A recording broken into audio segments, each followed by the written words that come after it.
पप्पा तुमची खूप आठवण येते. मागच्या आठवड्यात सिव्हिल हॉस्पिटल तुमची अवस्था पाहिली, डोळ्यासमोरून जात नाही. तुमच्यासारख्या खंबीर माणसाच्या डोळ्यात घटकोघटकी पाणी बघून आम्हाला हातबल झाल्यासारखं वाटतंय. का तुम्हाला तनिषा भिसे प्रकरणात रिपोर्ट सादर करायचा होता जो आतापर्यंत सादर करता आला नाही? मी अजून खूप काही बोलू शकते, पण एखाद्या लेकराचं कॅरेक्टर असोसिएशन फक्त तुम्हाला आता भाजपकडे उडी मारायची म्हणून भाजपचा एक माणूस वाचवायचा आहे का, तर मुख्यमंत्र्यांनी त्याला क्लीन चिट देण्याचा प्रयत्न केला म्हणून तुम्ही तातडीने जाता आणि मुख्यमंत्र्यांची त्या आगवण्याची बायको म्हणते की दादा मिटवून घ्या, आणि ते म्हणतात की सुरुवात कुणी केली. म्हणजे यांच्या प्रभावाखाली यांनी अधिकाऱ्यांना आपल्या सत्तेचा गैरवापर करत त्यांना त्रास दिला, हे या ऑडिओवरून स्पष्ट होते. कुठे ग्रुपचा त्याचा परिणाम ज्ञानराधा बँकेवर कसा झाला, कुठे आत कसा गेला, याची सगळी सिरीज मला ही बाहेर काढता येऊ शकेल आणि मी ती काढेन. काल सकाळी 1 वाजता मी पत्रकार परिषद पुण्यामधून घेतली होती आणि पुण्यातून पत्रकार परिषद घेताना मी काही मुद्दे महत्वाचे मांडले होते. त्याच्यामध्ये बेसिकली मी माझ्या प्रेसचे 3 महत्वाची कारणं मांडली होती. एक, की मुख्यमंत्री देवेंद्र फडणवीस यांनी कृपया जजच्या खुर्चीमध्ये बसू नये. आपल्याकडे कोर्ट आहे, let them decide whether they are guilty or not. कुणी दोषी आहे का नाही हे ठरवण्याचं काम कोर्टाचं आहे. फडणवीस साहेब तुमचं काम फक्त आणि फक्त स्टेट बेटरमेंटसाठी काम करायचं आहे. एक. दुसरं असं की या संबंधाने संस्थात्मक हत्या म्हणून ज्या अनेक लोकांना चौकशीच्या कक्षेत आणणं गरजेचं आहे. माझा परत शब्द आहे की चौकशीच्या कक्षेत आणणं गरजेचं आहे. आणि तिसरं महत्वाचं कारण मी कालच विषद केलं होतं की कॅरेक्टर असोसिएशन थांबवा. एखादं लेकरू इतकं त्याला छळलं जातं की ते मरण्याला अगतिक होतं आणि मेल्यानंतर सुद्धा त्या लेकराचं जर अशा पद्धतीने चारित्र्यहनन केलं जात असेल तर हे अत्यंत वाईट आहे. एका मुद्द्याकडे आलं पाहिजे. त्यानंतर 5 वाजता रणजितसिंह नाईक निंबाळकर यांची अख्खी वकिलांची फौज आली. मोठा माणूस आहे बिचारा, मोठा माणूस आहे, चिकार पैसा आहे, कारखाने आहेत, बँका आहेत, सगळं काही आहे. त्यामुळे खूप मोठी वकिलांची फौज आली. वकिलांच्या फौजेने खूप सारे मुद्दे निर्माण केले आणि ते असं म्हणाले की मी 50 कोटी 48 तासाच्या आत जर मी माफी नाही मागितली तर ते माझ्यावरती 50 कोटीचा दावा ठोकतील. सडाफटिंग माणूस आहे, 50 कोटी कुठून आणावे? कदाचित मी रणजितसिंह नाईक निंबाळकरांकडूनच मला उसने किंवा व्याजवारी घ्यावे लागतील, जसे ते व्याजाने इतरांना देऊ शकतील, तर मीही त्यांच्याकडून व्याजाने घेईल आणि त्यांना देईल. तो काही मुद्दा नाही. मुद्दा हा आहे की ते असं म्हणाले की सुषमा अंधारे या अत्यंत बेसलेस बोलत आहेत, त्यांच्या बोलण्याला काही आधार नाही. माझं पुन्हा म्हणणं आहे की चौकशीच्या कक्षेमध्ये संपदा मुंडे यांनी जे पत्र लिहिलं होतं आपल्या हेल्थ डिपार्टमेंटच्या सिनियरला doctor Anshuman Dhumal, departmental home डिपार्टमेंटच्या डीवायएसपी राहुल धस, जो महाडिक आहे, या महाडिकचे अनेक वादग्रस्त किस्से इथून पुढे निघणार आहेत. ते सिनियर पीआय महाडिक, खासदारांचे 2 पीए. आता त्याच्यात युक्तिवाद असा केला की खासदारांचे 2 पीए, खासदारांचं नाव कुठे घेतलंय? तर माझा परत प्रश्न आहे, मग नागटिळक आणि राजेश शिंदे कुणाचे पीए आहेत सांगा बाबा. जर खासदार म्हणजे अमुक एक खासदार नाही तर हे दोघं कोणत्या खासदाराचे पीए आहेत ते तुम्ही एकदा सांगा. आणि खालचे 2 लोक जे तिला तिच्या गावावरून आणि तिच्या आडनावावरून तिच्या जात समूहावरून तिला टॉर्चर करत होते ते एपीआय जायपात्रे आणि पीएसआय पाटील. अशा लोकांना चौकशीच्या कक्षेत आणावं हा माझा कालही शब्द होता, आजही आहे. मी शब्द फिरवलेला नाही. आता मी असं म्हटलं की अनेक गुन्हे हे रणजितसिंह निंबाळकर यांच्यामुळे दाखल होतात, त्यांच्या प्रभावाखाली दाखल होतात. आता त्यांच्या प्रभावाखाली दाखल होतात म्हटल्यावर त्यांनी लगेचच मानहानी वगैरे सुरू केलं. काल मी हा फोटो दाखवला होता आणि या मुलीला मी हजरही केलं होतं. या मुलीला मी हजर केलं. खरं तर या जुळ्या बहिणी आहेत, एक वर्षा आणि दुसरी हर्षा, आणि दोघींनी आत्महत्येचा प्रयत्न केला होता.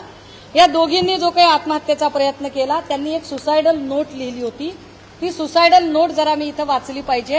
रणजितसिंह नाईक निंबाळकरांचा संबंध येतो का नाही मी हे आपल्यालाही देणार आहे सॉफ्ट कॉपी. याच्यात तिने त्यावेळेला काय लिहिलेलं आहे लक्षात घ्या. हे महिला आयोगाला दिलेलं आहे बरं का, मी येणार आहे त्याच्यावर. पप्पा तुमची खूप आठवण येते. मागच्या आठवड्यात सिव्हिल हॉस्पिटल तुमची अवस्था पाहिली, डोळ्यासमोरून जात नाही. तुमच्यासारख्या खंबीर माणसाच्या डोळ्यात घटकोघटकी पाणी बघून आम्हाला हतबल झाल्यासारखं वाटतंय. मम्मी आणि आपल्या घरातले तुम्हाला बाहेर काढण्यासाठी रात्रंदिवस पळतायत. या महिन्यात तुम्ही काही दिवस मम्मी सोबत राहिलो, त्यामुळे ती ज्या परिस्थितीतून जात आहे ते तुम्हाला कसं सांगू हे कळत नाही. संतोष काकांनी तुमच्यावर केस टाकली. संतोष काकांनी, नाईक निंबाळकरांचे कार्यकर्ते, संतोष काकांनी तुमच्यावर केस टाकली. तेव्हा आम्ही दत्तू काकांकडे गेलो व तुम्ही असं चुकीचं का करताय, असं नका करू, आम्हाला पप्पांशिवाय कुणाचा आधार नाही असं म्हणून केस माघारी घेण्याची विनंती केली. त्यावेळी ते आम्हा दोघींना म्हणाले, काय म्हणाले ते, बाळ मी काही करू शकत नाही, आमच्यावर खासदार रणजित दादांचा खूप दबाव आहे. सुसायडल नोट मधला उल्लेख आहे हा. मी का काल नाव घेतलंय त्याचे आधार आहेत माझ्याकडे, की आमच्यावर खासदार रणजित दादांचा दबाव आहे असं फिर्यादीकर्त्याने सांगितलं. हे मुलगी सुसायडल नोट मध्ये लिहिते. नोट खूप मोठी आहे ही. याच्यात पुढे दत्तू काका असे बोलल्यावर आम्ही संतोष काकांच्या घरी गेलो, पण तिथे पोचल्यावर बाळू कदम आले आणि आता या बाळू कदमांची ऑडिओ मी ऐकवणार आहे आपल्याला.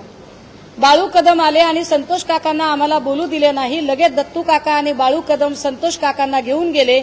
तिथून आम्ही घरी आलो. संतोष काकांना घेऊन गेलेला बाळू कदम म्हणजे ज्याने आधी तुमच्यावर केस केली होती तोच तो. हे लक्षात आल्यानंतर तुम्हाला खोट्या केसेसमध्ये अडकवण्याचा कट रचला जातोय हे आम्हाला समजायला लागले. पुन्हा एकदा, खासदार रणजित दादा व तुमची चांगली मैत्री होती. मी हे 4 पानी पत्र वाचून आपला वेळ घेणार नाही, पण याच्यात रणजित निंबाळकर यांचा किती वेळा उल्लेख आलाय हे पत्र सॉफ्ट कॉपीने आपल्याला कळेल. आपण ते नंतर आपापल्या माध्यमांवर दाखवावं. आता या सुसायडल नोट मध्ये जे त्या मुलीने लिहिलंय त्या मुलीचा फोटो मी आपल्याला दाखवला. ही मुलगी आयसीयूला होती. नशीब संपदा मुंडे हाताला लागली नाही, पण ही पोरगी हाताला लागली आणि वाचली. आता या मुलीने सुसायडल नोट करताना एक पत्र आयोगाला लिहिलं. मला कमाल वाटते. खरं तर महिला आयोग नावाच्या गोष्टीवर आता मला बोलायची इच्छा नाही. राजकीय पुनर्वसनासाठी जर काही माणसं त्याच्यावर बसवली जात असतील आणि सत्ताधाऱ्यांची हुजरेगिरी करणं हे जर त्यांचं परम कर्तव्य असेल तर त्यावर आम्हाला काही फार बोलायची इच्छाच नाहीये. तोंडही खराब करावं असं वाटत नाही. पण आयोगाचं काम असतं सक्षमीकरण, सबलीकरण, सहकार्य, समावेशन, समुपदेशन, सबलीकरण. आयोगाचं काम प्रेस घेणे नाही. काल मी जे प्रश्न उपस्थित केले ते पोलीस स्टेशन आणि पोलिसांवर केले. बाजूला पोलीस अधिकारी बसलेत. पत्रकार पोलीस अधिकाऱ्यांना प्रश्न विचारतात आणि पोलीस अधिकाऱ्यांच्या आधीच आयोग पटापटा राघू सारखा बोलायला लागला. मी आयोगाला प्रश्नच विचारलेले नाही. बरं, आता त्यांनी जे काही प्रश्नांची उत्तरं द्यायला लागले त्या उत्तरांमध्ये खरंच हे गरजेचं होतं का की या मुलीच्या कॅरेक्टर बद्दल का बोललं गेलं. पहिली गोष्ट, तुम्ही तिचं मेल्यानंतरचं कॅरेक्टर असोसिएशन करताय.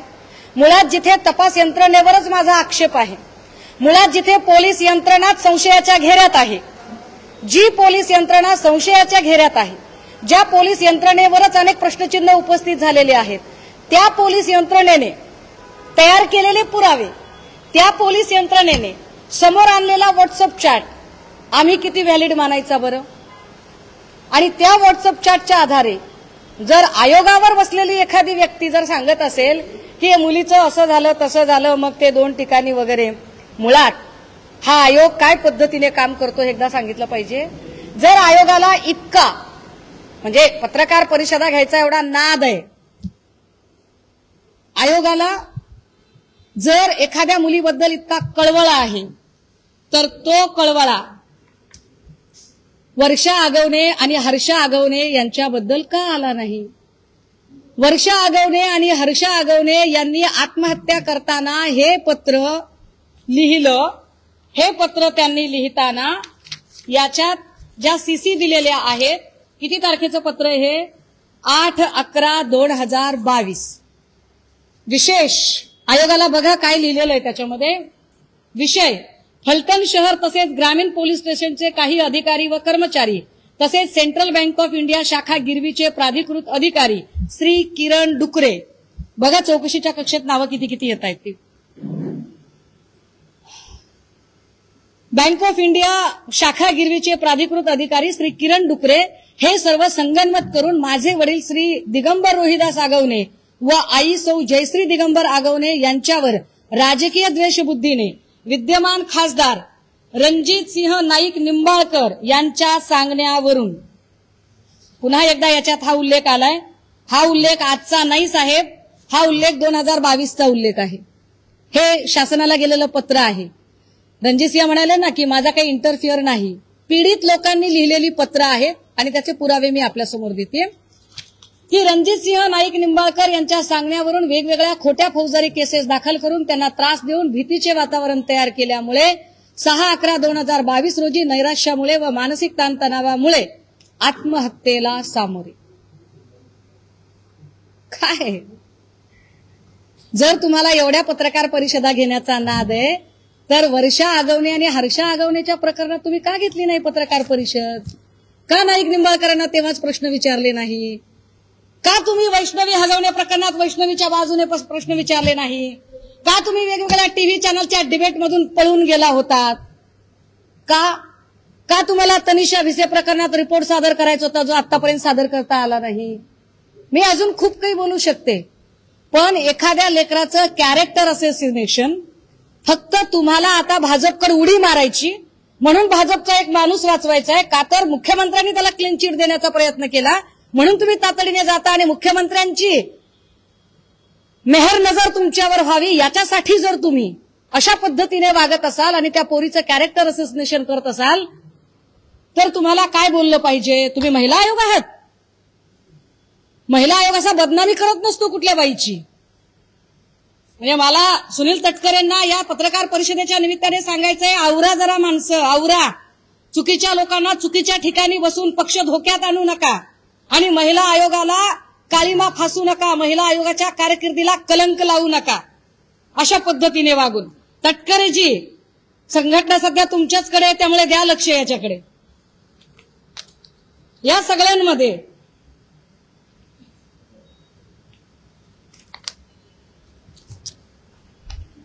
मी काहीच केलं नाही, माझा संबंधच येत नाही. ईडीची तक्रार आहे. ईडीची तक्रार दिगंबर आगवणेच्या विरोधातली आहे. एखाद्या माणसाला किती फसवावं मी त्याच्या सगळ्या गोष्टी काढणार आहे. मी एपिसोड वाईज एपिसोड करणार आहे. रोज कागदपत्र काढत जाईल. तुमच्या 50 कोटीच्या धमकीला नाही भीक घालत, अजिबात भीक घालत नाही. कालच सांगितलंय, एक बाग अगर मैंने कमिटमेंट कर दी तो मैं खुद की भी नहीं सुनती. काय करायचे ते घ्या करून, नाही भीक तुम्हाला. या बेल ऍप्लिकेशन या सगळ्या ईडीचे जर सगळे डॉक्युमेंट बघितले आणि ईडीची जर सगळी ऑर्डर नीट अभ्यासली, 45 पानाची आहे त्यामुळे मला वाचणं शक्य होणार नाही एवढी सगळी, ही मी आपल्याला सॉफ्ट कॉपी द्यायला तयार आहे. तर याच्यात स्पष्टपणे लक्षात येतं, अरे ऑनरेबल कोर्टाने सांगितलंय, ऑनरेबल कोर्टाने सांगितलं की नाईक निंबाळकरवर गुन्हा का दाखल केला जात नाही, त्याला चौकशीच्या कक्षेत का आणलं जात नाही. मी म्हणत नाहीये रणजितजी, तुम्ही खासदार आहात, तुमच्याकडे सत्ता आहे, पैसा आहे, माणसं आहेत, सगळं आहे, पण जरा अभ्यास केलेले वकील तुमच्या सोबत ठेवा. ह्या सगळ्यांमध्ये जर त्यांना असं वाटत असेल, ते काय म्हणाले की तुम्ही आमच्यावर बिनबुडाचे आरोप वगैरे करताय किंवा आम्ही अमुक एक केस करू, आम्ही तमुक एक केस करू. पहिली गोष्ट तर वकील साहेब म्हणजे रणजित निंबाळकरांचे जे वकील आहेत, वकील साहेब तुम्ही अभ्यास करून येत जा. निंबाळकर तुम्हाला एवढी मोठी फीस देत असतील, त्याला साजेसा अभ्यास करा आणि मग याच्यावरती काही बोला. या सगळ्या प्रकरणामध्ये तुम्ही ज्या पद्धतीने मांडणी करताय मुळात कदाचित तुम्हाला माहीतच नाहीये. माझा जो कन्सर्न आहे तो कन्सर्न पोलीस स्टेशन हे फॅसिलिटी प्रोव्हायडर असले पाहिजेत, पण पोलीस स्टेशन जर छळछावण्या होत असतील तर अशा छळछावण्या घातक आहेत. लोकांचा कायद्यावरचा आणि एकूण न्याय व्यवस्थेवरचा विश्वास उडेल, तो उडता कामा नये, हा माझा जास्त कन्सर्न आहे.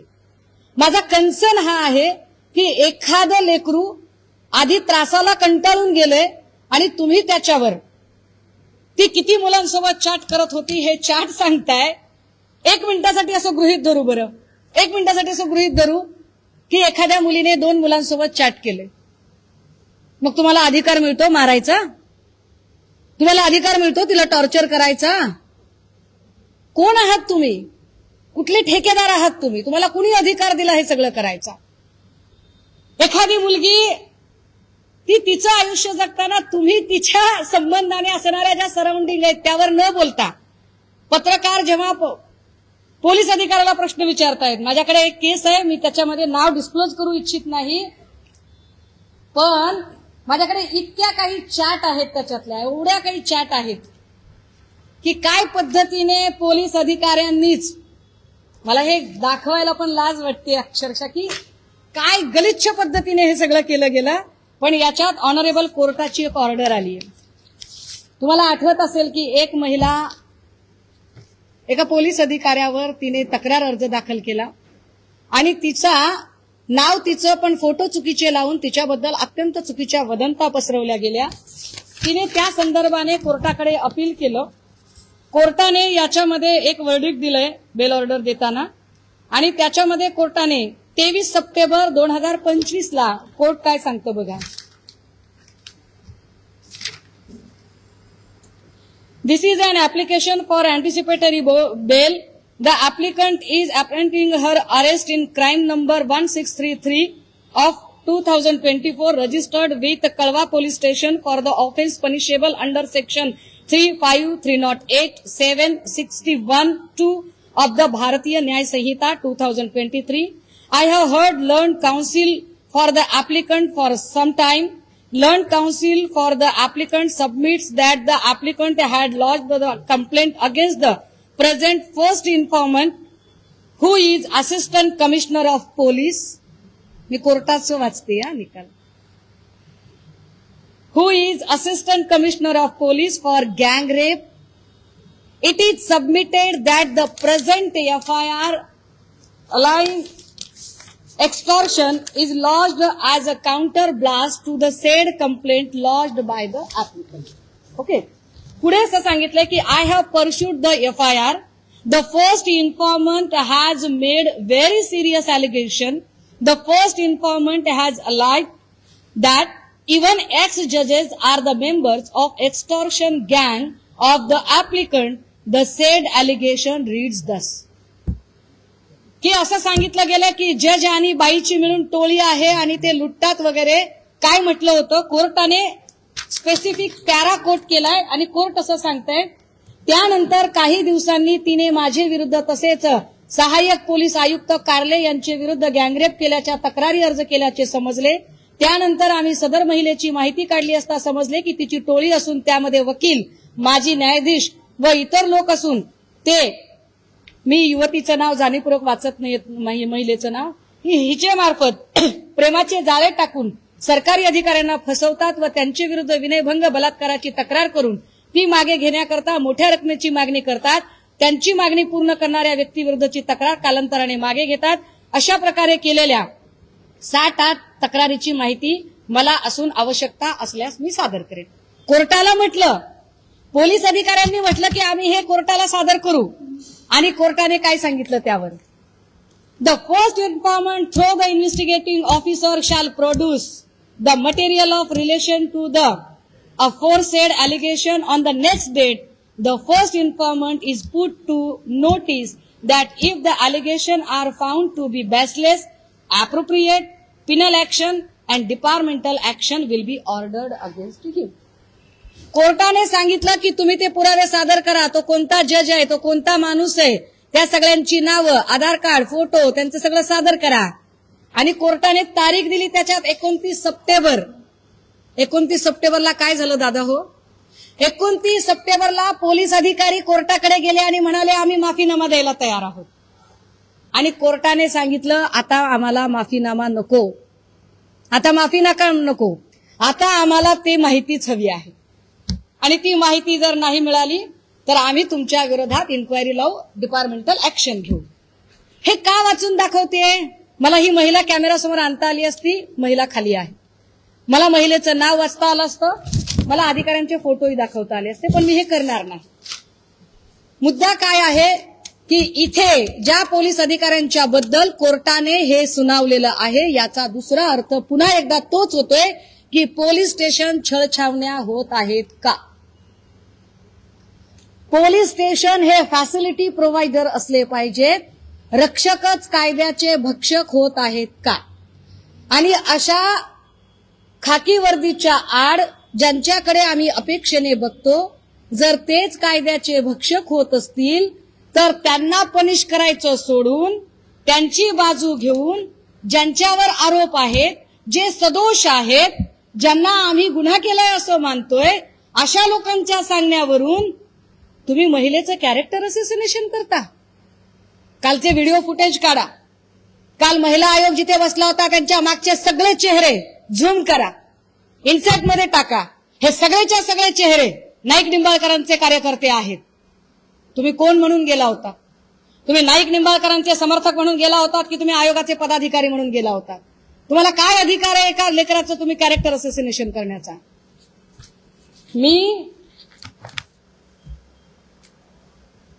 ते म्हणाले की माझ्या म्हणण्यावर काहीच होत नाही, मी कशाला तक्रार दाखल करेल बाबा, मी नाही तक्रार दाखल केली. हॅलो, दादा मी जयश्री बोलते. पहिल्यांदा मी सांगितलं पाहिजे, हा कॉल जो आहे हा जयश्री आगवणे आणि रणजित नाईक निंबाळकरांमधला आहे. ठीक आहे, संवाद आहे का? हा संवाद पण मी आपल्याला देईल. म्हटलं थांबा, हे कुठंतरी खूप मुलांचं सारखं मुलगी खूप आजारी आहे. हॅलो, दादा मी जयश्री बोलते. म्हटलं थांबा, हे कुठंतरी खूप मुलांचं घरून फोन येतोय सारखं, मुलगी खूप आजारी आहे, मोठी नाना आजारी आहेत. नाना तर असे आलेत की त्यांचं गॅरंटी कमी आहे.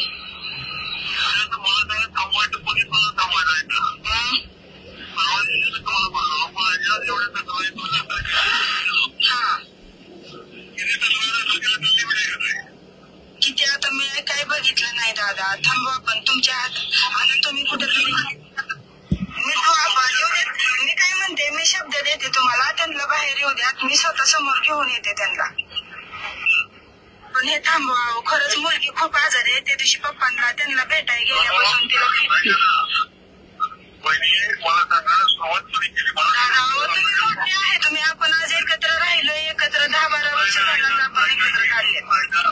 हा पूर्ण कॉल मी आपल्याला पाठवते. हा कॉल हा संवाद आत्ता या 8 दिवसातला हा संवाद आहे. आता मिटवण्याची भाषा रणजित नाईक निंबाळकर करतात. जे नाईक निंबाळकर काल म्हणत होते की माझा या सगळ्या प्रकरणांशी काय संबंध आहे, माझा संबंधच नाही, आगवणेचा माझा तर अजिबातच संबंध नाही, आगवणेवर अशाच केसेस पडलेल्या आहेत. त्या आगवणेची बायको म्हणते की दादा मिटवून घ्या, आणि ते म्हणतात की सुरुवात कुणी केली. म्हणजे यांच्या प्रभावाखाली यांनी अधिकाऱ्यांना आपल्या सत्तेचा गैरवापर करत त्यांना त्रास दिला, हे या ऑडिओवरून स्पष्ट होते. नाईक निंबाळकरांना मला अजून धमक्या जर द्यायच्या असतील तर त्यांनी द्याव्यात. मी पण पुणेकर आहे, तुम्ही मला धमक्या द्या, मी तुम्हाला अजून एक एपिसोड ऐकवेल, मी अजून तुमचे सगळे डॉक्युमेंट काढेल. मग 234 कोटीचं कर्ज कसं घेतलं, स्वराज डेअरीचं काय झालं, स्वराज डेअरी कुटे ग्रुपला कशी विकली, कुटे ग्रुपचा त्याचा परिणाम ज्ञानराधा बँकेवर कसा झाला, कुठे आत कसा गेला, याची सगळी सिरीज मला ही बाहेर काढता येऊ शकेल आणि मी ती काढेन. त्यामुळे मला धमकावू नका. मी लहान माणूस आहे, मी तोड पाण्यातला नाहीये. मला जर पैसे आणि सत्तेची हाव असती तर मी कदाचित सत्ताधाऱ्यांच्या बाजूला बसले असते, पण मी सत्ताधाऱ्यांपेक्षा मी सत्याच्या बाजूने आहे. माझ्यावर तुमच्या धमक्यांचाही प्रभाव होणार नाही आणि तुमच्या आमिषांचाही प्रभाव होणार नाही. पण मी उर्मट नाही, मी विनम्र आहे. मी अत्यंत नम्रतेने सांगते, पुन्हा एकदा सांगते माध्यमांच्या समोर, medical officer doctor Anshuman Dhumal, DySP Rahul Dhas, senior PI Mahadik, API Jaypatre, PSI Patil, 2 PA Shinde आणि नागटिळक, स्वतः रणजित सिंह नाईक निंबाळकर, ही सगळी माणसं चौकशीच्या कक्षेत आली पाहिजेत. मी नम्र माणूस आहे, आपण मला तिथून धमक्या द्यायची गरज नाही. मी निहत्ती, काय माझ्याकडे काही माणसं नाहीत, हत्यारं नाहीत, काय नाही. मी निहत्ती फलटणला यायला तयार आहे. मी 2 किंवा 3 तारखेला फलटणला स्वतः येते. काय तुमची लोक माझ्या अंगावर घालायची ती घाला, काय हल्ले करायचे ते करा. मेलेल्या लेकराचं तुम्ही कॅरेक्टर असोसिएशन केलंय म्हटल्यावर आमच्यासारख्यांच्या बाबतीत तर तुम्ही काही करू शकताय. पण तुम्हाला जे करायचंय ते करा. मी लढणार आहे आणि होय, मी फलटण पोलीस स्टेशनला येणार आहे. फलटण पोलीस स्टेशनला येण्याची माझी तारीख 2 किंवा 3 असेल, ही माध्यमांच्या समोर आता स्पष्ट करतो. थँक्यू.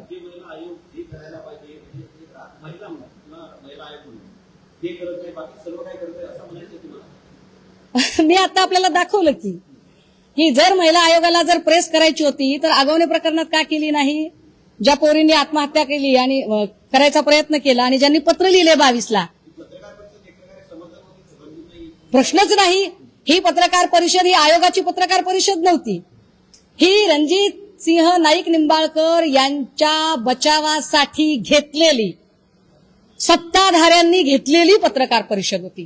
कारण बघा, त्या पत्रकार परिषदेत जर मी 1 वाजता फक्त आणि फक्त तपास यंत्रणेवर प्रश्नचिन्ह निर्माण केलेत, 1 वाजता मुलगी का गेली, हॉटेल कुणाचं आहे, डेड बॉडी का उचलली, हस्ताक्षराच्या वर मी प्रश्न विचारलेत. म्हणजे माझे प्रश्न हे सगळ्या लाईन ऑफ इन्व्हेस्टिगेशनचा भाग आहे. मला उत्तर अपेक्षित आहेत लाईन ऑफ इन्व्हेस्टिगेशनचा भाग असणाऱ्या लोकांकडून. आयोग तपास यंत्रणेचा भाग नाही, अजिबात नाही. हे आयोगाने मध्ये पडायचं कामच नाही. आयोगाला जिथं मध्ये पडायचं तिथं कुठे पडतोय आयोग? आता तिकडे ते काहीतरी नागपूरचं प्रकरण झालंय, पडावं त्याच्यात आयोगाने. का तुम्ही वर्षा आगवण्याच्या पत्राला आणि विशेष माझ्याकडे कॉल रेकॉर्ड आहे, मी ऑन कॅमेरा सांगते, माझ्याकडे कॉल रेकॉर्ड आहे.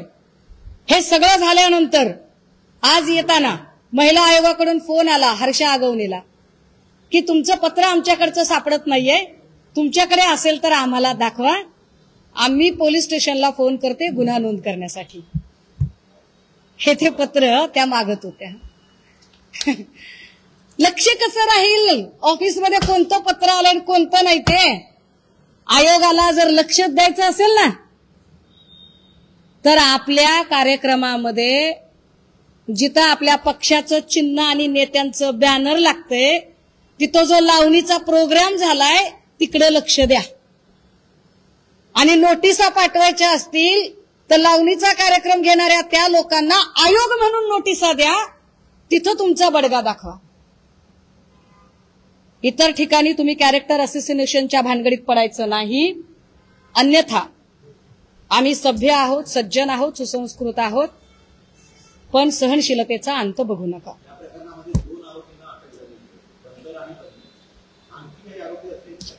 माझं म्हणणं आहे की या प्रकरणामध्ये सरळ सरळ दिशाभूल केली जाते.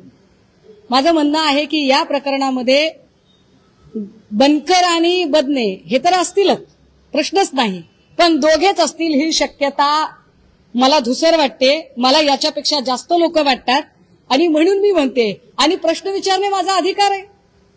मी शंका उपस्थित केल्यावर तुम्ही कसं काय माझ्यावरती मला धमकावता आणि माझ्यावर केसेस टाकायची भाषा करता? ही कोणती पद्धत आहे? मी म्हटलं का की नाईक निंबाळकरने खून केलाय? मी म्हणते की नाईक निंबाळकरांना चौकशीच्या कक्षेत घ्या. आणि का घ्या? तर 4 पानी पत्रामध्ये तसा उल्लेख आहे. मी 4 पानी पत्राच्या आधारे बोलते आणि त्यांना चौकशीच्या कक्षेत घेतलं पाहिजे. नाही घेतलं तर मला फलटण पोलीस स्टेशन समोर जाऊन बसावं लागेल. मी बसेन.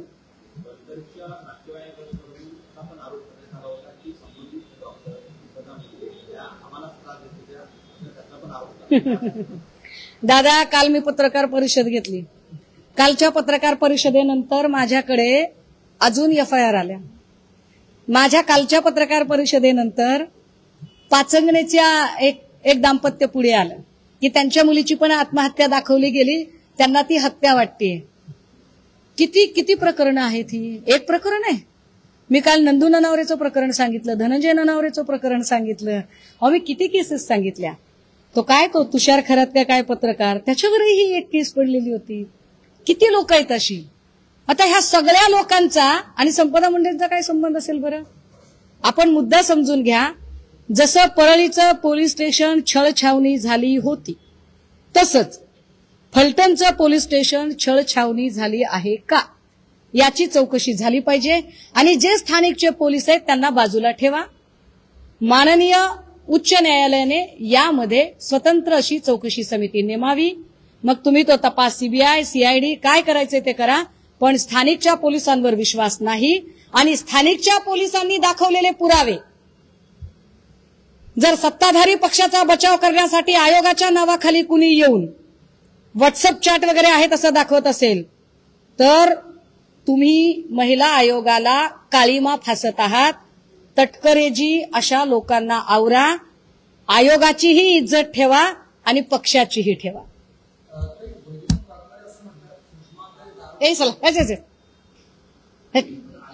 चिल्लर लोकांना नका बोलू.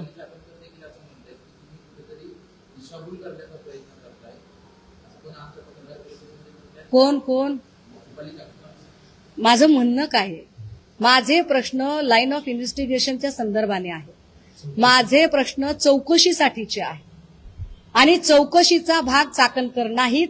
त्यामुळे चाकणकरांना प्रश्नच विचारायचा अधिकार नाही, त्यांना उत्तर द्यायला मी बांधील नाही. हा, चाकणकरांनी एकदा जाहीर करावं की त्या नाईक निंबाळकरांच्या बाजूने पत्रकार परिषद घेत आहेत, मग मी नक्की उत्तर देईन. आयोग म्हणून त्यांना प्रश्न विचारायचा अधिकार नाही, त्यांनी नाही विचारावे मला. हा, त्यांनी नाईक निंबाळकरांच्या समर्थक प्रवक्त्या म्हणून नक्की बोलावं.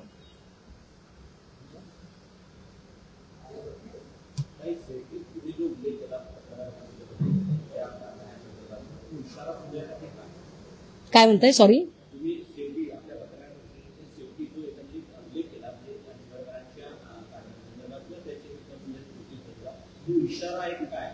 नाही इशारा नाही दादा, जे वास्तव घडलंय ते. आणि अनेक गोष्टी आहेत. ते म्हणतायत ना की माझा कुठे संबंध नाही. मी किती केसेस सादर करू बरं? मी रोज एक प्रकरण घेऊन मीडिया समोर येईल. मी रोज एका विक्टीमला पुढे घेऊन येईल. त्यामुळे त्यांच्या जर डोक्यात असेल की बाई आहे आणि आम्ही तिला कसंही करून धमकावू शकतो तर हे वाईट आहे. कारण ज्यांचं लेकरू गेले, ज्यांचं काळीज करपलंय, ज्यांची कूस रिकामी झाली, तुम्ही त्यांच्या जखमेवर मीठ चोळू नका. किमान तुम्ही सौजन्य म्हणून तरी शांत राहिलं पाहिजे. पण काय करावं आता, आयोगावर महिला काम करते आणि तिच्याकडे ते सौजन्य नसतं, काय करणार?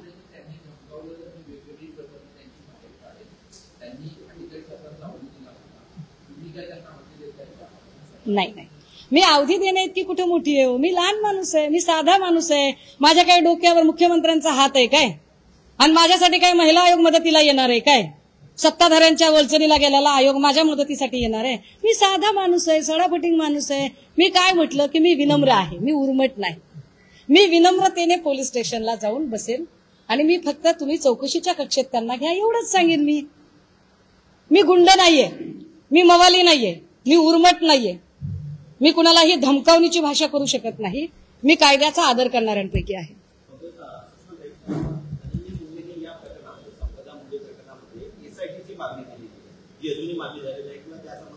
सरकार काही बोलत नाही.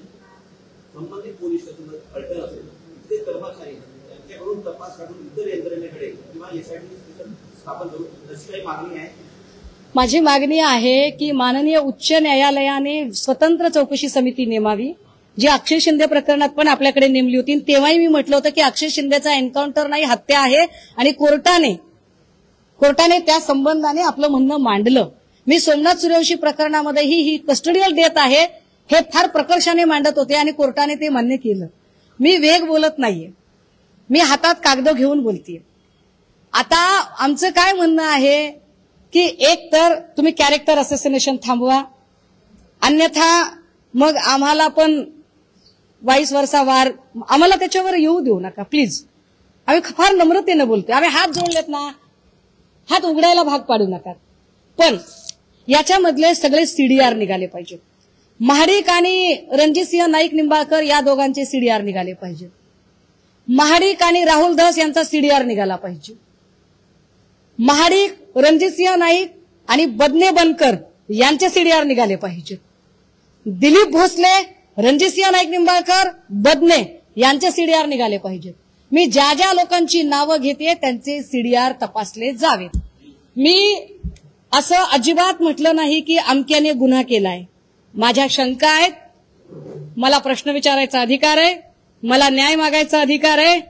माझ्या जिल्ह्याची लेखमाता आहे, फक्त माझ्या जिल्ह्याची म्हणून नाही. राज्यातली कुठली पण लेखमाता असती तर मी इतक्यात तडफेने उभी राहिली असते.